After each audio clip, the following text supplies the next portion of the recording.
In this short video, I'm going to explain how the body regulates blood glucose levels and focusing on how insulin and glucagon can work together in a feedback loop. So, if you start with eating something that is sugary or starchy, what happens is that sugar goes into the blood. And so, if you just eat something sugary, blood glucose levels are going to go up. And in the pancreas detects these higher blood glucose levels, and that's going to cause the pancreas beta cells specifically to release a hormone called insulin. And insulin will also travels through the blood, and it will travel to different parts of the body, actually all parts of the body. Most tissues are responsive to insulin. And then cells that are responsive to insulin have insulin receptors. So the insulin, we have these, I'll make a little circle to represent insulin. Insulin fits into the insulin receptor, and that causes a series of events to happen inside the cell. And the main response to those events is that glucose transporters are activated. And once the glucose transporters are activated, they go to the surface, to the plasma membrane of the cell, and then they will be able to transport glucose out of the blood and into the cell.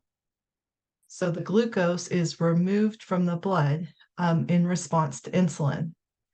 Like some examples of target cells would be like a muscle cell. In a muscle cell, if glucose is needed immediately, the glucose might be used for cellular respiration.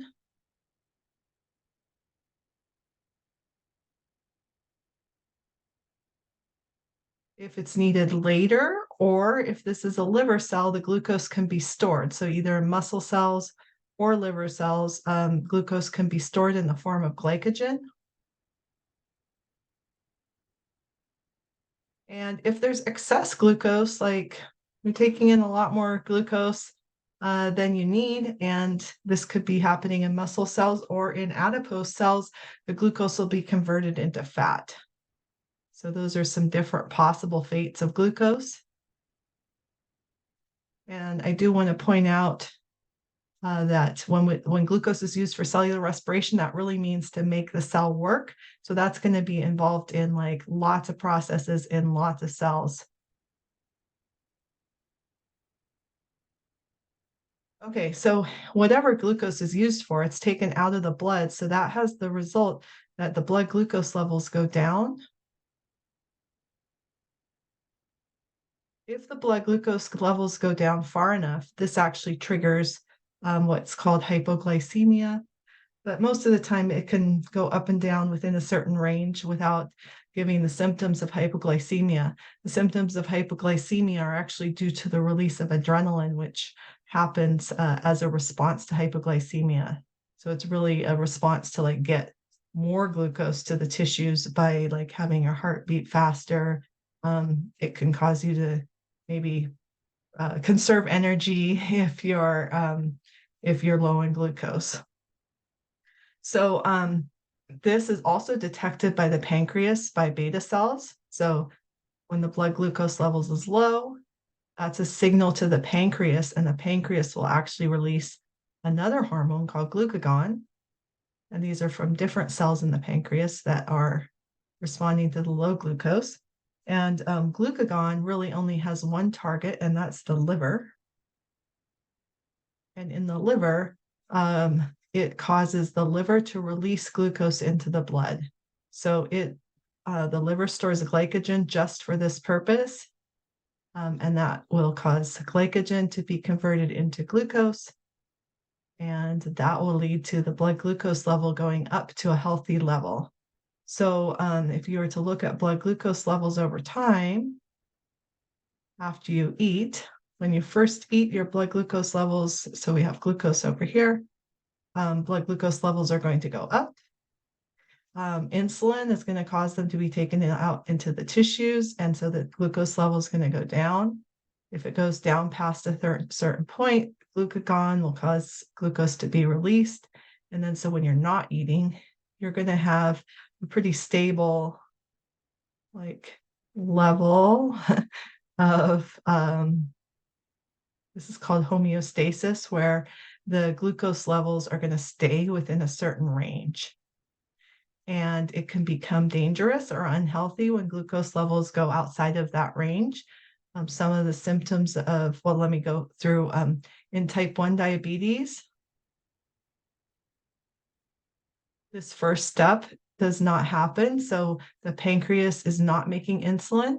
So in order to treat type 1 diabetes, insulin needs to be applied either through injection or pump. So insulin needs to be applied, but you need to have like the right amount of insulin. If there's too much insulin, that'll cause the blood glucose levels to just drop really fast. In type 2, the part that's not functioning is the insulin receptor, but this often has the same effect because if the cells can't respond to insulin, then they are not going to be able to take in glucose either. So in both cases, the cells can't take in glucose in both type 1 and type 2 diabetes. However, treating type 2 diabetes by just giving more insulin isn't necessarily going to have any effect because the insulin receptors are not responsive to insulin. So in type 2 diabetes, there's often other types of drugs that are used, and there are also a lot of times the insulin sensitivity can be improved with changes in diet or exercise and weight loss. So I think we've covered everything. The symptoms of type 1 and type 2 diabetes are often very similar. Having the high blood glucose levels have to be removed from the blood by the kidneys, which isn't really the kidneys' job to remove glucose. So it can be really taxing on the kidneys to remove excess glucose. And so it can cause kidney problems and kidney failure. And then the other issues, a lot of the other symptoms of type 1 and type 2 diabetes that's not well treated or well managed are symptoms that are related to not being able to get glucose into the cells. So the cells don't have enough energy to do things.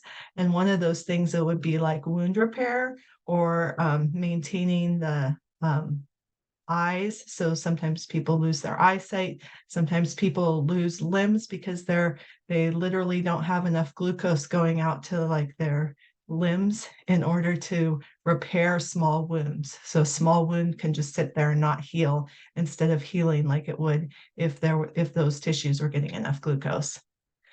Okay, so that's blood glucose regulation.